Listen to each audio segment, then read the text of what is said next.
yang akan saya adakan di Medan. Saya bersama dengan 5 pembicara lainnya. Nanti saya di sana bakal cerita sama Anda tentang bagaimana cara membuat sebuah bisnis blueprint. Karena begini, pada saat kita membuat sebuah bisnis gitu ya, banyak orang membuat bisnis tapi kok nggak tahan lama gitu loh. Ada buat bisnis, dia pengennya bisa gede, tapi by nature bisnis itu memang nggak bisa gede gitu loh. Ada juga orang yang membuat bisnis, dia pengen gimana caranya supaya bisa berkembang seluruh nasional. Tapi sekali lagi seperti kata saya, memang by nature dari bisnis itu sendiri tidak bisa gede-gede gitu ya. Dan ketika by nature sudah tidak bisa gede, mau dipush pun separuh mati gitu loh. Nah, jadi penting banget ketika kita membuat bisnis, gimana caranya supaya bisa bikin bisnis yang benar-benar bisa gede. Karena gini loh, banyak orang bahkan mikir bukan lagi mikir cuma sekedar gede gitu ya. Banyak mereka mikir gimana setidaknya bisa berkembang dulu lah, stabil dulu, bisa menghasilkan passive income stabil dulu. Tapi kalau misalnya bisnis blueprintnya sendiri tidak tepat gitu ya, gambaran dasarnya sendiri, rancangan dari bisnis sendiri nggak tepat gitu ya, itu tuh separuh mati. Untuk bikin dia bisa bertahan aja separuh mati gitu loh. Apalagi mau bikin gede, bisa bikin scale up, itu separuh mati. Nah, itu makanya penting untuk dari awal tuh ngerti dulu. Ketika kita milih bisnis, ada syarat-syaratnya. Ada 5 syarat yang mesti dipenuhi, ada 5 gitu ya. Ada N, ada needs, ada entry, ada control, ada scale, dan ada time-nya gitu ya. Nah, saya mau ngasih tahu sama Anda gitu ya, bagaimana caranya supaya Anda bisa membangun bisnis. Bisnis itu bukan skalanya, bukan skala kecil, bukan cuma skala 1 gitu ya. Tapi skala bisa gede banget gitu ya. Nah, saya akan membahas beberapa dulu gitu ya. Yang pertama saya akan bahas yang pertama dulu tentang needs gitu ya. Needs. Yang bisnis pertama, seringkali ketika orang membuat bisnis, dia membiarkan bisnis adalah karena passionnya dia. Karena, wes pak, saya jago di sini, saya hebat di sini. Tapi gini loh, saya mau ngomong sama Anda.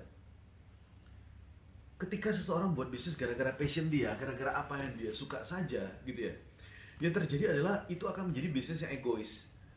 Bukan berarti bahwa itu adalah bisnis yang bisa menjawab kebutuhan orang lain. Nah, misalnya anggap seseorang jago karate, wah gitu ya, dia jago karate. Nah, lalu dia membuat dojo karate. Pertanyaan saya adalah apakah ada needs-nya di sana? Gitu loh. Seringkali seseorang ketika dia jago karate, dia membuat dojo karate. Ketika misalnya dia jago ini, dia jago nari gitu ya, dia maka membuat sanggar tari. Pertanyaan saya, ada nggak needs-nya di situ gitu loh. Karena kalau nggak ada, dia akan berusaha bagaimana caranya supaya orang mau mengubah kebiasaannya, mau mengganti kebiasaannya untuk menjadi kebiasaan dari tidak pernah karate menjadi karate, dari tidak pernah nari menjadi nari, dan itu separuh mati melakukannya gitu loh. Karena gini loh, bisnis yang memang asik adalah bisnis yang tidak mengubah kebiasaan seseorang, tapi bisnis yang hanya mempermudah bagaimana jalannya kebiasaan tersebut gitu loh.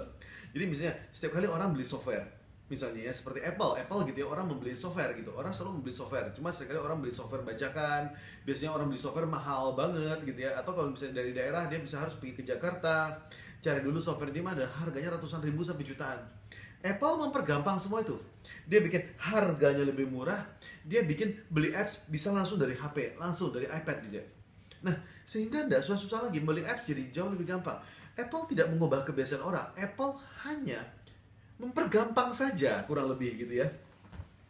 Nah, ini yang saya mau katakan kepada Anda. Kalau memang bukan kebiasaan seseorang, biasanya adalah karate, bukan kebiasaan seseorang adalah misalnya sebagai menari, bisa tapi tidak gampang sekali lagi gitu ya.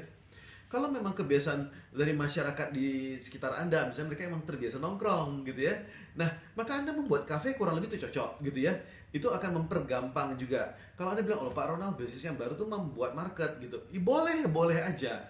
Nggak ada masalah. Masalahnya, are you strong enough to do it gitu loh. Kalau misalnya Anda cukup kuat, nggak ada masalah, hajar, geber gitu, no problem gitu ya. Kalau memang Anda punya unlimited capital, no problem gitu. Kalau Anda memang punya akses terhadap orang-orang yang berpengaruh, nggak ada masalah juga gitu ya, no problem. Tapi kalau enggak, sebaiknya Anda membuat sesuatu yang memang sudah ada needs-nya. Misalnya, ada orang yang membuat bisnis itu tuh bukan karena passion, tapi misalnya karena gampang gitu ya. Dia misalnya, oh yang gampang apa? Salah satu bisnis yang gampang adalah bisnis makanan. Seorang bilang, oh gampang lah, aku bisa masak lontong dan enak banget. Dia buka bisnis karena dia bisa masak lontong dan menurut dia lontong dia enak banget.